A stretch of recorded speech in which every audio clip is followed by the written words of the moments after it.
ರಾಜ್ಯದಲ್ಲಿ ನಿಜವಾಗ್ಲೂ SIR ಅಂದ್ರೆ ಸ್ಪೆಷಲ್ ಇಂಟೆನ್ಸಿವ್ ರಿವಿಷನ್ ತೀವ್ರ ಮತ ಪರಿಷ್ಕರಣೆ ಇಷ್ಟು ಬೇಗ ಮುಗಿತಾ ಅನ್ನುವಂತಹ ಪ್ರಶ್ನೆ ಸದ್ಯ ಎದ್ದಿರುವಂತದ್ದು.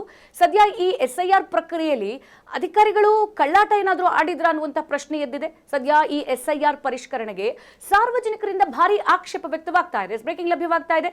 ಮುಖ್ಯ ಚುನಾವಣಾಧಿಕಾರಿಗೆ ನಾಗರಿಕರು ಸಂಘಟನೆ ಪತ್ರವನ್ನು ಕೂಡ ಬರೆದಿದ್ದಾರೆ.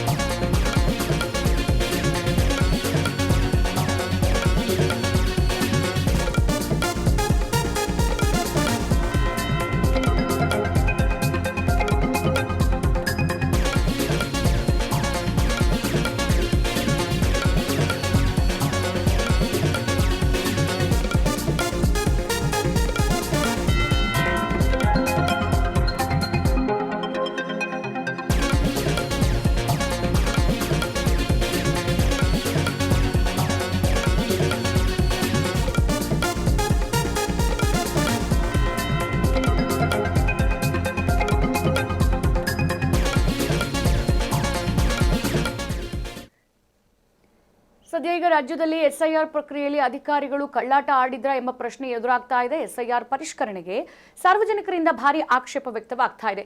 ಮುಖ್ಯ ಚುನಾವಣಾಧಿಕಾರಿಗೆ ನಾಗರಿಕ ಸಂಘಟನೆ ಪತ್ರ ಬರೆದಿದೆ. ನೋಡಿ, ಮನೆ ಮನೆ ಸಮೀಕ್ಷೆ ಕೊರತೆ ಉಂಟಾಗಿರುವಂತದ್ದು ಮತದಾರರ ಹಕ್ಕುಗಳಿಗೆ ಇದು ಬಹಳ ದೊಡ್ಡ ಧಕ್ಕೆಯನ್ನು ಉಂಟು ಮಾಡಿದೆ. ಮಾಹಿತಿ ಅಭಾವ ಇದೆ. ಅರ್ಹ ಮತದಾರರ ಹೆಸರು ಕೈತಪ್ಪುವ ಆತಂಕ ಈಗ ಜನರಲ್ಲಿರುವಂತದ್ದು. ಹಾಗಾಗಿ SIR ಪ್ರಕ್ರಿಯೆ ಕನಿಷ್ಠ 3 ತಿಂಗಳಾದ್ರೂ ನೀವು ವಿಸ್ತರಿಸಬೇಕು ಅಂತ ಹೇಳಿ ನಾಗರಿಕರು ಆಗ್ರಹ ಮಾಡ್ತಾ ಇದ್ದಾರೆ. ಪ್ರತಿಯೊಬ್ಬ ಅರ್ಹ ಮತದಾರನ ಹೆಸರನ್ನ ನೀವು ಖಾತ್ರಿಪಡಿಸಬೇಕು.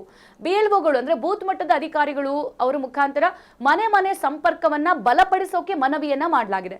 ನೋಡಿ, ರಾಜ್ಯದಲ್ಲಿ ಈ SIR ಪ್ರಕ್ರಿಯೆ ಏನ್ ಶುರುವಾಯ್ತಲ್ಲ ಅದು 1 ತಿಂಗಳು ಮಾತ್ರ ನಡೀತು. ಈಗ ಮತದಾರರು ಬಹಳ ಬೇಜಾರಲ್ಲಿ ಅವರ ಒಂದು ಬೇಜಾರು ವ್ಯಕ್ತಪಡಿಸ್ತಾ ಇರೋದು ಯಾಕೆ ಅಂತ ಅಂದ್ರೆ ಒಂದು ಮಾಹಿತಿ ಕೊರತೆ.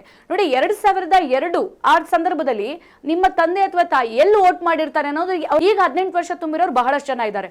2002ರಲ್ಲಿ ಅವ್ರು ಯಾವ ಏಜ್ ಅಲ್ಲಿ ಇದ್ರು, ಅವ್ರ ಅಪ್ಪ ಅಮ್ಮ ಎಲ್ಲಿ ಕೆಲಸ ಮಾಡ್ತಾ ಇದ್ರು, ಎಲ್ಲಿ ವೋಟ್ ಹಾಕಿರ್ತಾರೆ ಅನ್ನೋದು ಎಷ್ಟು ಜನರಿಗೆ ಮಾಹಿತಿ ಇದೆ.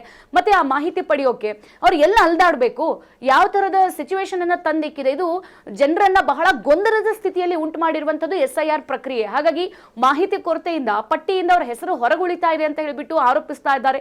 ಮತ್ತೊಂದು ಕಡೆಗೆ ಕರ್ನಾಟಕದ ವಿವಿಧ ನಾಗರಿಕ ಸಂಘಟನೆಗಳು ಹಾಗೆ ಒಕ್ಕೂಟಗಳು ಈ ಮುಖ್ಯ ಚುನಾವಣಾ ಅಧಿಕಾರಿಗಳಿಗೆ ತುರ್ತು ಮನವಿಯನ್ನು ಕೂಡ ಪತ್ರ ಸಲ್ಲಿಸಿದೆ. ಅದು ಏನು, ಆ ಎನ್ಯುಮರೇಷನ್ ಫಾರ್ಮ್ ಅನ್ನ ಭರ್ತಿ ಮಾಡೋಕೆ ಎದುರಾಗಿರುವಂತಹ ತಾಂತ್ರಿಕ ತೊಡಕುಗಳು ಹಾಗೂ ಮನೆ ಮನೆ ಸಮೀಕ್ಷೆಯ ಕೊರತೆ.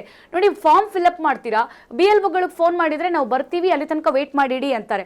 ಅವರಿಗೆ ಹೆಂಗೆ ಏನು ಫಿಲ್ಅಪ್ ಮಾಡಬೇಕು, ಎಲ್ಲಿ ಏನು ಬರಿಬೇಕು ಅನ್ನೋದು ಕೂಡ ಕೆಲವೊಂದಷ್ಟು ಜನರಿಗೆ ಗೊತ್ತಿರಲ್ಲ. ಕೆಲವೊಂದು ಮನೆಯಲ್ಲಿ ಪಾಪ ಅನ್ಎಜುಕೇಟೆಡ್ ಇರ್ತಾರೆ, ಅವರಿಗೆ ಎಲ್ಲಿ ಏನು ಹೆಸರು ಬರಿಬೇಕು, 2002ರಲ್ಲಿ ಅವ್ರು ಎಲ್ಲಿ ವೋಟ್ ಮಾಡಿರ್ತಾರೆ, ಆ ಡಿಸ್ಟ್ರಿಕ್ಟ್ ಏನು, ಯಾರು, ಆ ಸಂದರ್ಭದಲ್ಲಿ ಎಲ್ಲಿದ್ರು ಅವರು, ಆ ಎಲ್ಲ ಮಾಹಿತಿ ಕೊರತೆ ಇದೆ ಅವರಿಗೆ. ಈ ಸಂಪೂರ್ಣ ಪ್ರಕ್ರಿಯೆನ ನೀವು ಕನಿಷ್ಠ 3 ತಿಂಗಳಾದ್ರೂ ಎಕ್ಸ್ಟೆಂಡ್ ಮಾಡಿ.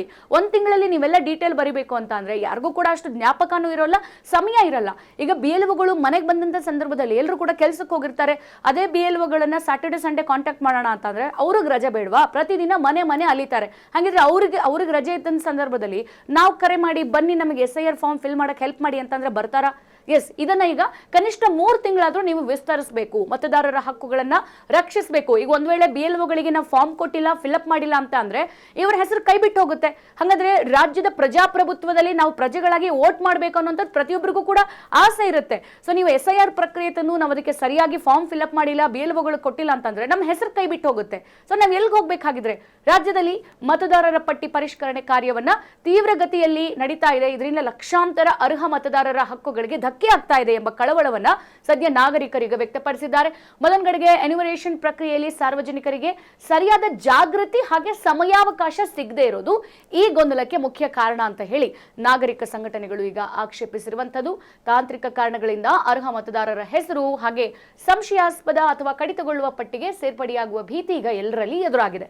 ಹಾಗಾಗಿ ಪ್ರಸ್ತುತ ನೀಡಿರುವ ಸಮಯ ತೀರಾ ಕಡಿಮೆಯಾಗಿದ್ದು ಸಾರ್ವಜನಿಕರಿಗೆ ತಮ್ಮ ವಿವರಗಳನ್ನ ಪರಿಶೀಲಿಸಿಕೊಳ್ಳೋಕೆ ಸಾಧ್ಯವಾಗ್ತಿಲ್ಲ. ಹಾಗಾಗಿ ಎನ್ಯುಮರೇಷನ್ ಫಾರ್ಮ್ ಸಲ್ಲಿಕೆ ಪ್ರಕ್ರಿಯೆಯನ್ನ ನೀವು 3 ತಿಂಗಳಾದ್ರೂ ವಿಸ್ತರಿಸಿ ಅಂತ ಹೇಳಿಕೆ ಕೊಟ್ಟಿರುವಂತದ್ದು. ಈ ಕುರಿತಂತೆ ನಮ್ಮ ಪ್ರತಿನಿಧಿ ಪ್ರತ್ಯಕ್ಷ ವರದಿಯನ್ನ ಕೊಟ್ಟಿದ್ದಾರೆ. ಬನ್ನಿ ನೋಡ್ಕೊಂಡ್ ಬರೋಣ ಏನ್ ಹೇಳಿದ್ದಾರೆ ಸಾರ್ವಜನಿಕರು ಅಂತ. ಆಬ್ಸೆಂಟೀಸು, ಅದೇ ಥರದಲ್ಲಿ ಡೆತ್ತು, ಶಿಫ್ಟೆಡ್ಡು, ಡಿಲೀಟೆಡ್ಡು, ಡಬಲ್ ಎಂಟ್ರಿ ಈ ಥರದಲ್ಲಿ ಏನು ಹೇಳಿದಿರಿ, ಇದರಲ್ಲಿ ನೀವು ಏನೊಂದು ಪ್ರಾರಂಭದ ದಿನದಲ್ಲಿ ಹೇಳಿದ್ರಿ, ನುಸುಳುಕೋರರಿದ್ದಾರೆ, ನುಸುಳುಕೋರರನ್ನು ನಾವು ಪತ್ತೆ ಹಚ್ಚಬೇಕು ಅಂತ ಹೇಳಿ ನಾವು SIRನ ದೇಶದಾದ್ಯಂತ ಮಾಡ್ತಾ ಇದ್ದೀವಿ ಅಂತ ಹೇಳಿದರು. ಆ ಒಂದು ASDDOನಲ್ಲಿ ನುಸುಳುಕೋರರು ಯಾರೂ ಇಲ್ಲ, ಬೇರೆ ರಾಷ್ಟ್ರದಿಂದ ಬಂದು ಇವತ್ತು ನಮ್ಮ ಮತದಾರರ ಪಟ್ಟಿನಲ್ಲಿ ಸೇರ್ಕೊಂಡಿದ್ದಾರೆ ಅನ್ನೋದು ಆ ಒಂದು ನುಸುಳುಕೋರರು ಒಬ್ಬರು ಆ ಪಟ್ಟಿನಲ್ಲಿ ಬಂದಿಲ್ಲ. ಸೊ ಹಾಗಾಗಿ ಅರ್ಹ ಮತದಾರರು ಯಾರಿದ್ದಾರೆ ಅವ್ರನ್ನ ತಾವು ಸೇರ್ಪಡೆಗೊಳಿಸೋದಕ್ಕೆ ಎಲ್ಲ ರೀತಿಯ ಕ್ರಮವನ್ನು ಕೈಗೊಳ್ಳಬೇಕು ಅಂತ ನಾವು ನಮ್ಮ ಚುನಾವಣಾ ಆಯುಕ್ತರಲ್ಲಿ ಮನವಿಯನ್ನು ಮಾಡಿದ್ವಿ. ಅವ್ರು ಹೇಳಿದ್ರು, ಹೌದು ನಾವು ಎಲ್ಲ ರೀತಿಯ ಕ್ರಮವನ್ನು ಕೈಗೊಳ್ತಾ ಇದ್ದೀವಿ. ಹಾಗಾದ್ರೆ ಏನು ಮಾಡ್ತಾ ಇದ್ದೀರಿ? BLOಗಳಿದ್ದಾರೆ, PLAಗಳಿದ್ದಾರೆ. PLA ಅಂತೇಳಿ ಬ್ಲಾಕ್ ಲೆವೆಲ್ ಏಜೆಂಟ್ಗಳಂತಿದ್ದಾರೆ. ರಾಜಕೀಯ ಪಕ್ಷದವರು ಪ್ರತಿಯೊಂದು ಪೋಲಿಂಗ್ ಸ್ಟೇಷನ್ನಲ್ಲಿ ಅವರನ್ನು ನೇಮಕಾತಿಯನ್ನು ಮಾಡ್ಕೊಂಡಿರ್ತಾರೆ. ಹಾಗಾಗಿ ನಾವು ಅವರಿಗೆ ನೀವು ಮಾಹಿತಿಯನ್ನು ಕೊಟ್ಟಿದ್ದೀರಾ ಅಂತ ಕೇಳಿದ್ವಿ. ಹೌದು, ನಾವು ರಾಜಕೀಯ ಪಕ್ಷದವರಿಗೆ ಏನೊಂದು ಇವತ್ತು ಡಿಲೀಟೆಡ್ ಆಗ್ತಾ ಇದೆಯಲ್ಲ, ಈ ಪಟ್ಟಿಯನ್ನು ನಾವು ಅವರಿಗೆ ರವಾನೆ ಮಾಡಿದ್ದೀವಿ ಅಂತ ಹೇಳಿದ್ರು. ಅವರಿಂದ ಯಾವ ಥರದ ಪ್ರತಿಕ್ರಿಯೆ ಬಂದಿದೆ ಅದನ್ನು ನಾವು ಎಕ್ಸ್ಪೆಕ್ಟ್ ಮಾಡೋಕ್ಕಾಗಲ್ಲ, ಅದು ಅವ್ರಿಗೆ ಬಿಟ್ಟಿದ್ದು ಅಂತ ಹೇಳ್ತಿದ್ದಾರೆ. ಹಾಗಾದರೆ BLOಗಳಿಗೆ ಇದನ್ನು ತಿಳಿಸಿದ್ದೀರಾ ಅಂಥೇಳಿ, BLOಗಳಿಗೆ ಹೇಳ್ತಾ ಇದ್ದೀವಿ ಅಂತ ಹೇಳಿದ್ವಿ. ಹಾಗಾದರೆ ಮನೆಗೆ ಹೋಗ್ಬಿಟ್ಟು ಒಂದು ಕಾಲದಲ್ಲಿ ಪಟ್ಟಿಯನ್ನು ಮಾಡ್ತಾಯಿದ್ರು. ಪ್ರತಿ ಮನೆಗೆ ಹೋಗಿ ಎನ್ಯುಮರೇಷನ್ ಫಾರ್ಮನ್ನು ಫಿಲಪ್ ಮಾಡಿಕೊಂಡು 18 ವರ್ಷ ತುಂಬಿದವ್ರು ಯಾರಿದ್ದಾರೆ 1, 2, 3, 4 ಅಂತ ಹೆಸರುಗಳನ್ನು ಬರ್ಕೊಂಡು ಅದನ್ನು ಒಂದು ಫಾರ್ಮನ್ನು ಹರಿದು ಅವ್ರಿಗೆ ಕೊಟ್ಬಿಟ್ಟು ಇನ್ನೊಂದನ್ನು ಚುನಾವಣಾ ಕಚೇರಿಗೆ ತಲುಪಿಸಿ ಆ ಒಂದು ಪಟ್ಟಿಯನ್ನು ತಯಾರು ಮಾಡ್ತಾ ಇದ್ರು. ಅದು ಗ್ರಾಸ್ ರೂಟ್ ಲೆವೆಲ್ ಆ ಇನ್ಫಾರ್ಮೇಶನ್ ಹೋಗ್ತಾ ಇಲ್ಲ. ಇವತ್ತು BLOಗೂ ಹೋಗ್ತಾ ಇಲ್ಲ. ಇವ್ರು ಏನ್ ಮಾತಾಡ್ತಾ ಇದಾರೆ, BLO ಏನ್ ಮಾತಾಡ್ತಾ ಇದಾರೆ, ಎರಡು ಒಂದೇ ಅಲ್ಲ. ಎಷ್ಟೋ ವಿಷಯಗಳು ಪಾಪ BLO ಗೊತ್ತೇ ಇಲ್ಲ. ಆಮೇಲೆ BLOಗೆ ನೀವು ಟೈಮ್ ಕೊಡ್ಲಿಲ್ಲ ಅಂತ ಹೇಳಿದ್ರೆ ಅವ್ರು 3 ವಿಸಿಟ್ ಹೆಂಗ್ ಮಾಡ್ತಾರೆ?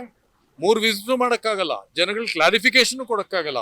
ಇದರಿಂದಾಗಿ ಇವತ್ತು ಈ ಪ್ರಾಕ್ಟಿಕಲ್ ಪ್ರಾಬ್ಲಮ್ ಇದು ಕೂಡ ಕೇಂದ್ರ ಚುನಾವಣಾ ಆಯೋಗ 1 ತಿಂಗಳಲ್ಲಿ ಮೊದಲನೇ ಹಂತ, ಇನ್ನೊಂದು ತಿಂಗಳಲ್ಲಿ ಇನ್ನೊಂದು 2ನೇ ಹಂತ ಅಂತ ಮಾಡಿದಾರಲ್ವಾ. ಆ ರೀತಿ ಮಾಡಿರೋದ್ರಿಂದಾನೆ ಜನಗಳಿಗೆ ರೀಚ್ ಆಗ್ತಾ ಇಲ್ಲ, ಜನಗಳಿಗೆ ಮಾಹಿತಿ ಸರಿಯಾಗಿ ಸಿಗ್ತಾ ಇಲ್ಲ ಅನ್ನೋಂಥ ವಿಚಾರ ಏನಿದೆ ಅದ್ರ ಬಗ್ಗೆ ಅವರಿಗೆ ಪ್ರೆಷರ್ ಹಾಕಿದೀವಿ. ಅದನ್ನ ನಾವು ಪ್ರಯತ್ನ ಮಾಡ್ತೀವಿ, BLOಗೆಲ್ಲ ಹೇಳ್ತೀವಿ, ಮಾಹಿತಿಗಳನ್ನ ಕೊಡ್ತೀವಿ ಅಂತ ಹೇಳಿದ್ದಾರೆ. ಇದುವರೆಗೂ ಕೊಟ್ಟಿಲ್ಲದೆ ಇರ್ತಕ್ಕಂಥವ್ರು ಏನ್ ಮಾಹಿತಿ ಕೊಡ್ತಾರೋ ಗೊತ್ತಿಲ್ಲ.